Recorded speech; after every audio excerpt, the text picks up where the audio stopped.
De nos jours, on nous dit que Chicago a été construite dans les années 1800, mais il y a tellement de choses qui ne concordent pas que cela nous amène à penser que quelque chose a été oublié dans les livres d'histoire. Bienvenue sur Mind Unveiled.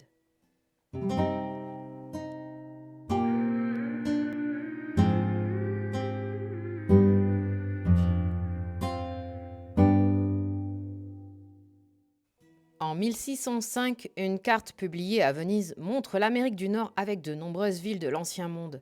Remarquez que le symbole représentant ces villes est une sorte de château rouge. On suppose qu'à l'époque où cette carte a été écrite, il n'y avait pas de colonie anglophone sur le continent nord-américain.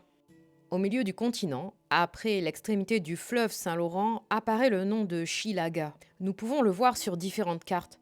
Il se trouve exactement au même endroit que Chicago, et le nom est évidemment très proche.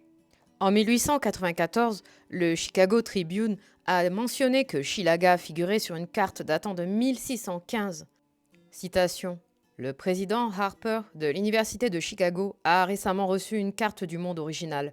Cette carte a été présentée au président Harper par le docteur Charles Richter, commissaire de la représentation impériale allemande à l'exposition universelle.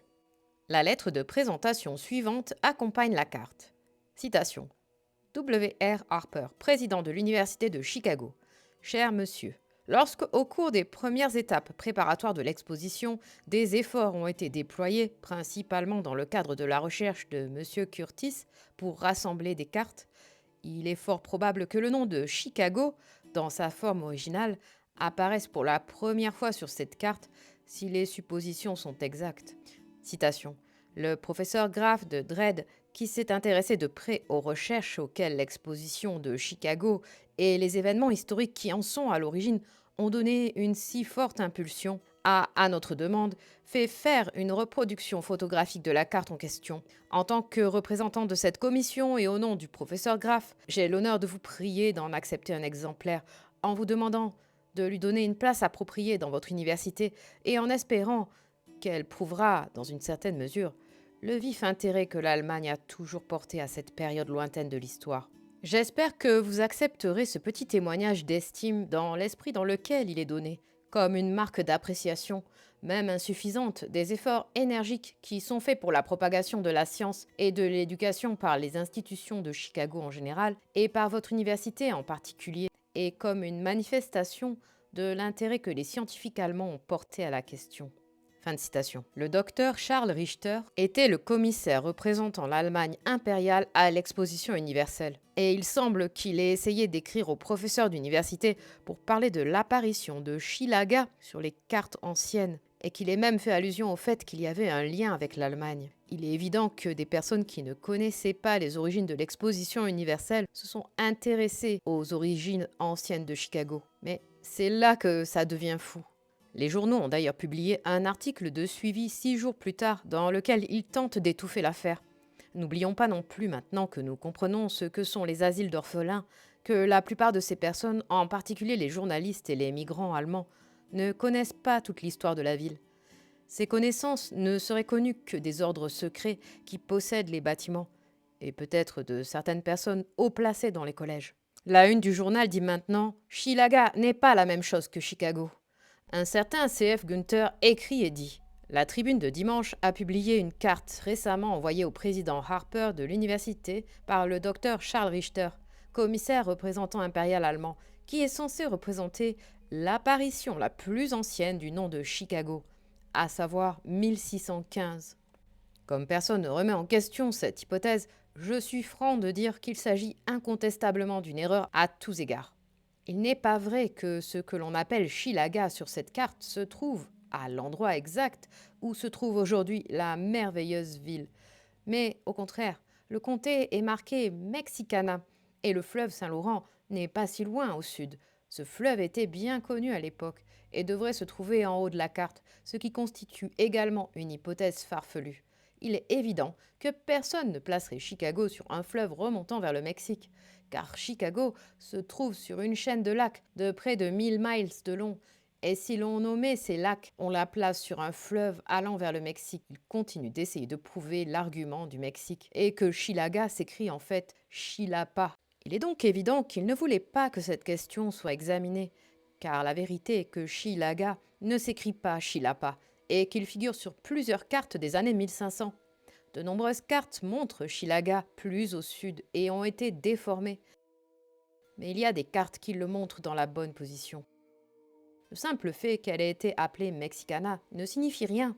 En fait, on dit que Mexicana englobe toute la Californie, la Floride, la Nouvelle-France, Norumbega, Gvera et bien d'autres encore.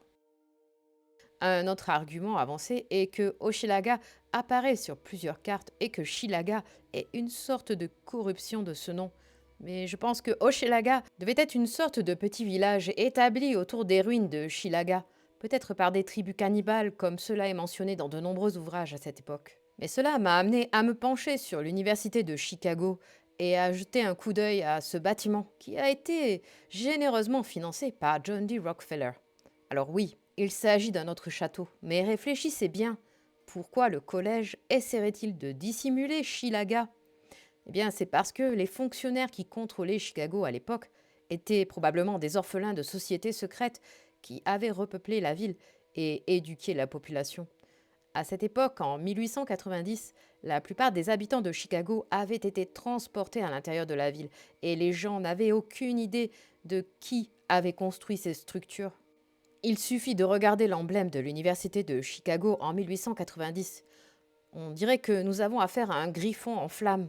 Alors peut-être essaie-t-il de nous dire quelque chose. On nous dit que Chicago a été surélevé à cause de l'inondation des marais. On nous dit qu'ils ont construit un tunnel sous la rivière Chicago. On nous dit qu'il y a eu un grand incendie. Mais quand on regarde les vieilles photos de Chicago, on a plutôt l'impression qu'une bombe a explosé. Ensuite, on nous dit que l'exposition universelle de Chicago a été construite en moins de 3 ans. Et même si cela avait été fait avec du plâtre, ça aurait été une entreprise gigantesque. Regardez ces structures. Est-ce qu'elles vous paraissent temporaires? Le but de ces foires était d'endoctriner. Et ça ne m'étonnerait pas que les gens aient commencé à se poser des questions. Et je veux dire, regardez, ce docteur Charles, il était manifestement curieux de connaître les origines anciennes de Chicago, puisqu'elles ont été représentées sur des cartes. Les gens savaient à l'époque. Et qu'ont-ils fait? Ils ont tout détruit et se sont débarrassés de tout. Ces structures n'ont pas été construites dans les années 1800. Chicago était une ville tartare de l'Ancien Monde. Elle figure même sur la carte de Mercator de 1569. Alors pourquoi, lorsque vous cherchez Shilaga, est-il indiqué qu'elle ne figure que sur une carte de 1605? C'est très étrange, non? Et sur la carte de Mercator, il y a une série de textes avec des légendes latines qui parlent en fait de Tartaria.